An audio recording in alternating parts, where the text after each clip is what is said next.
Bonjour à tous, bienvenue dans l'interview. Bonjour Élodie Roupeau. Bonjour et bonjour à tous les téléspectateurs. Donc président du Parti Socialiste, bourgmestre de Mons, mais vous ne vous en voudrez pas que sur Télé Bruxelles on ne parle pas beaucoup de Mons. Non, mais tous les Bruxellois et Bruxelloises sont invités à Mons 2015. Alors quand le mouvement réformateur est atteint par les affaires, est-ce que le président du PS se frotte les mains? Non. Non, parce que les cas individuels et les partis, ce sont deux éléments différents. Quel que soit le parti, vous n'évitez jamais qu'il puisse y avoir l'un ou l'autre cas individuel. Et en plus, chaque fois qu'il y a une affaire, la plus grande prudence s'impose. Il y a d'abord la présomption d'innocence et aussi le droit à la défense. Donc je suis toujours resté extrêmement prudent. Donc vous n'instrumentaliserez pas les déboires de Serge Kubla ou d'Armand de Decker. Ils sont tous les deux bourgmestres. Alors l'un est inculpé, l'autre ne l'est pas. Est-ce qu'ils doivent démissionner ou faire un pas de côté? C'est une affaire interne au MR et je n'interviendrai pas à ce sujet. Si ça se passait au PS?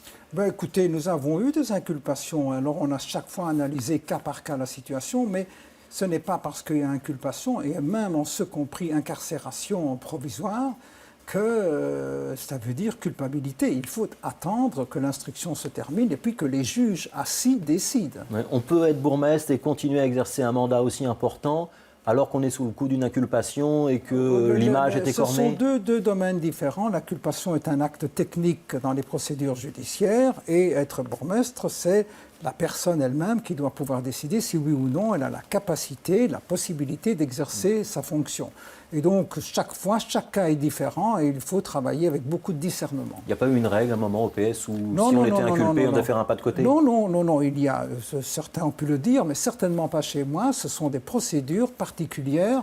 La justice a ses procédures, nous avons nos logiques et nos responsabilités et, je répète, il faut regarder chaque cas individuellement. Avec le recul, quand on repense aux affaires et on pense aux affaires de Charleroi, vous regrettez ou pas d'avoir dû écarter Jean-Claude Van Coenberg, Claude de Spiegeler, Lucien Carriat? Contrairement à tout ce que l'on pense, je n'ai pas écarté Jean-Claude Van Coenberg, il s'est écarté lui-même, j'étais contre. Il y avait un petit peu de pression quand même.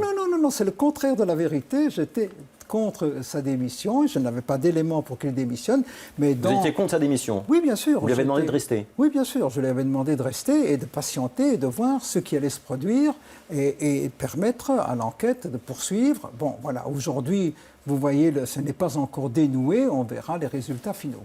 Alors, on ne va pas parler que des affaires, on va parler de politique. Est-ce que vous vous sentez bien dans l'opposition au fédéral? Alors, au fédéral, nous sommes dans l'opposition, mais nous sommes aussi dans la majorité à Bruxelles, je n'ai pas besoin de vous l'indiquer, avec un ministre-président. À Bruxelles, en région Wallonne, à la Fédération Wallonie-Bruxelles. À la Fédération Wallonie-Bruxelles.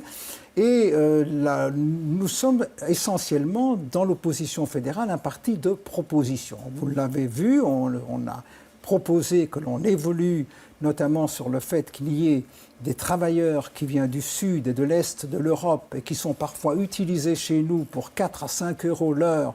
Et ça génère un chômage des personnes qui habitent notre pays. Et c'est le dumping social. Et ça met des entreprises parfois en faillite. Nous avons fait des propositions très concrètes en matière de consommation. Je voyais encore ici à Bruxelles des pensionnés qui me disaient on éprouve des grandes difficultés pour comprendre, par exemple, les factures d'électricité. Eh bien, c'est en termes de consommation, nous voulons trouver des solutions pour protéger les consommateurs. L'impôt sur la fortune, nous faisons cette proposition depuis maintenant 1985, nous insistons parce que nous croyons que la justice sociale implique que les gens qui gagnent plus puissent, bien entendu, payer plus. Et je me permets juste de vous dire ceci.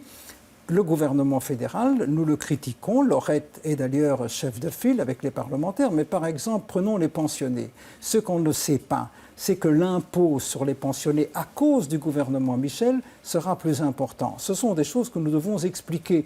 Nous devons expliquer aussi que bon nombre de pensionnés vont perdre des moyens financiers importants à cause du saut d'index. C'est notre rôle d'expliquer. Donc vous êtes dans le discours sur le social. Est-ce qu'au début du gouvernement, vous n'avez pas tapé un petit peu fort dans ce rôle de nouvel opposant que vous incarnez?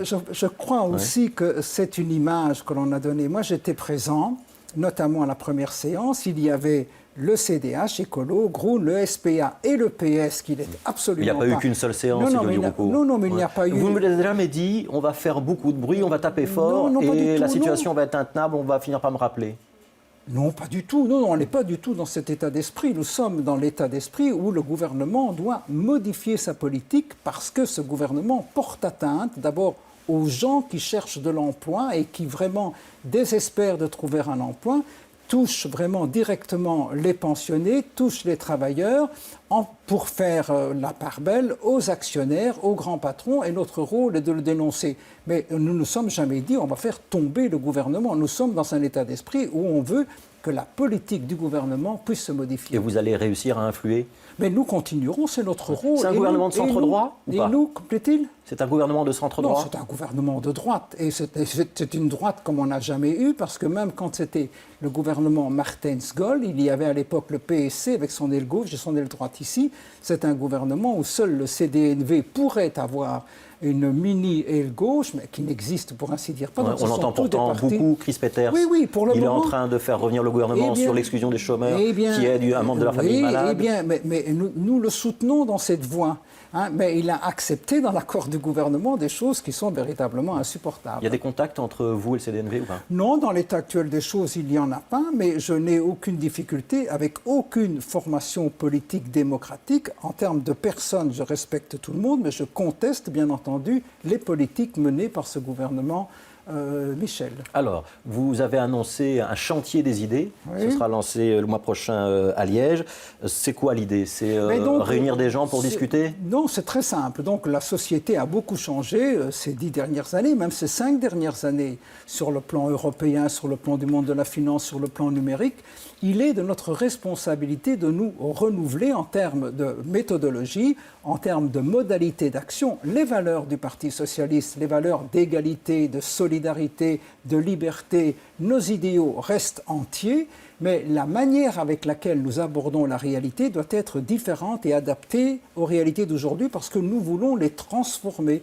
Nous voulons améliorer le sort. Et dans le sort des gens qu'on veut améliorer, il y a les gens qui cherchent du travail, il y a les pensionnés, il y a les gens qui travaillent. Et c'est notre responsabilité d'être le parti qui est vraiment de gauche, qui est le parti pivot, le parti central, pour justement être une alternative à ce gouvernement de droite. Et donc de ce chantier des idées, ce sera quoi? Ce sera des réunions qui vont se dérouler? Il y aura un nouveau programme ou pas? Le 22 mars, il y aura la rencontre des militants qui le souhaitent à Liège. Nous continuerons alors dans nos sections locales à discuter.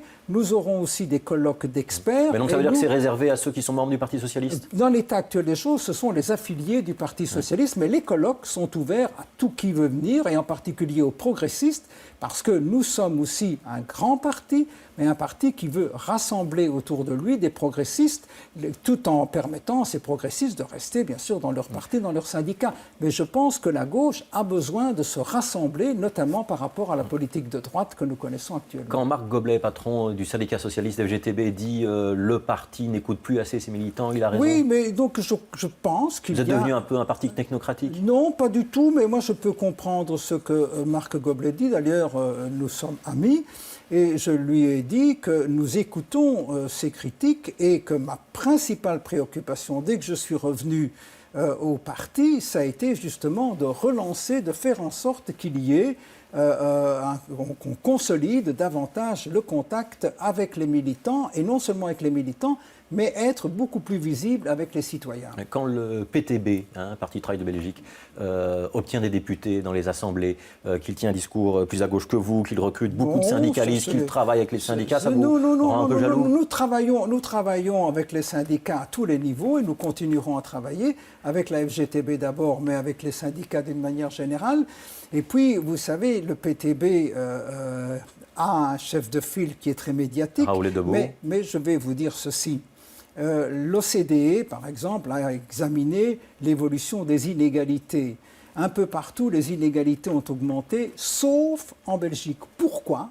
Parce qu'il y a eu un parti socialiste aux affaires. Et la grande différence avec le PTB, pour être simple, c'est que nous sommes le relais de la colère, de l'indignation, des revendications des travailleurs, de la population, mais nous sommes aussi un parti qui osons entrer dans les gouvernements, faire des compromis pour faire avancer concrètement la situation sociale des citoyens. Et ça veut dire que le PTB ne le fera jamais? Non, mais il l'a dit lui-même. Il a dit que tant que l'Europe était, etc., son objectif n'était pas d'entrer dans le gouvernement. Et donc, moi, je crois qu'il ne suffit pas de contester, il faut aussi oser prendre des mesures pour améliorer la vie quotidienne des citoyens. Mais quand on voit le succès de Syriza en Grèce, de Podemos en Espagne, on sent aussi que les électeurs ont besoin d'un discours radical. Est-ce que vous allez radicaliser le discours du PS? Non, moi je serai tout le temps dans la même ligne de conduite, c'est-à-dire extrêmement pédagogique, et vous ne devez pas comparer, vous ne pouvez pas comparer la Grèce et l'Espagne avec la Belgique. La Belgique, avec le gouvernement que j'ai pu présider, nous avons fait en sorte de retrouver le peloton de tête des pays européens. La situation est radicalement différente, même si, je le répète, il y a beaucoup de gens qui éprouvent des difficultés, beaucoup de pensionnés qui ont beaucoup de mal, et donc nous avons encore beaucoup à améliorer dans notre pays. Alors, est-ce que Catherine Mourot, pour diriger la section locale du PS à Molenbeek, c'est une bonne idée? Écoutez, c'est la responsabilité des autorités locales du parti. Ce que j'en sais, c'est que ça s'est passé dans un climat cordial. Et bien sûr, elle doit maintenant faire en sorte d'être très très proche des citoyens, répondre aux demandes des citoyens. C'est un défi. Ça ne donne pas l'image que les mandats se transmettent entre dirigeants sans passer nécessairement par la case militante? Je vous dirais, c'est vraiment de la responsabilité locale. Le parti, à mon niveau, n'est pas intervenu dans ce genre d'évolution. Être le plus vieux des présidents de parti en exercice, c'est un avantage ou un inconvénient? C'est un avantage parce que d'abord, je pense avoir l'expérience, notamment l'expérience gouvernementale, mais je vais vous dire ceci. Regardez ce gouvernement, le gouvernement Michel, on dit qu'il est jeune, mais il mène une politique de papa, il mène une politique d'il y a plus de 30 ans. Donc l'âge n'a strictement rien à voir. Mais vous avez 63 ans, il y a du repos, si je ne me trompe pas. Prochaines élections 2019, vous en aurez 67. Vous pouvez mener une campagne électorale? Mais bien entendu, mais je vais vous dire, au Parti socialiste, il y a des très jeunes, et je pense notamment à Paul Magnette, il y en a même des plus jeunes. Il y a des personnes qui sont plus âgées. L'âge n'est pas proportionnel au nombre des années, tout dépend à la fois de la santé et du dynamisme que l'on met. Vous êtes un homme d'image, vous savez très bien que l'âge, c'est un élément d'image important. Je vous contredis rarement, mais je me permets de vous contredire. Je ne suis pas qu'un homme d'image, je suis surtout un homme de travail qui veut faire avancer le Parti socialiste parce que c'est le seul parti capable de protéger et de faire avancer concrètement la vie, l'amélioration de la vie quotidienne des citoyens. Il y a eu beaucoup d'articles sur ce thème-là ces derniers jours, dernières semaines dans la presse. Est-ce que le débat est ouvert au sein du Parti socialiste sur un éventuel départ ou pas de côté Di Rupo ou pas? Mais pas du tout. Je suis élu pour 5 ans et j'entends rester et assumer mes responsabilités. Il n'y a pas de critique en interne? Et ici, il y a de temps en temps des critiques, mais c'est normal. Je veux dire, un parti de 90 000 affiliés, qu'il y ait des critiques, c'est tout à fait normal. Alors, une dernière question au président du PS. On va quitter Bruxelles. Est-ce que Jean-Pascal Labille, vous l'encouragez à se présenter à la tête de la fédération du PS de Liège? D'abord, je ne prends position. J'ai 14 fédérations. Si je devais prendre position dans chacune des fédérations, je n'en sortirais pas. Mais c'est ça aussi la force du Parti socialiste, c'est qu'on est capable d'avoir des contestations internes et des débats. C'est vraiment un parti démocratique et c'est normal. Si ce n'était pas comme ça veut dire que tout le monde serait muselé. Merci Edouard Di Rupo d'avoir été l'invité de l'interview. Demain, c'est Catherine Mourot, donc de Molenbeek, qui sera notre invitée dans l'interview.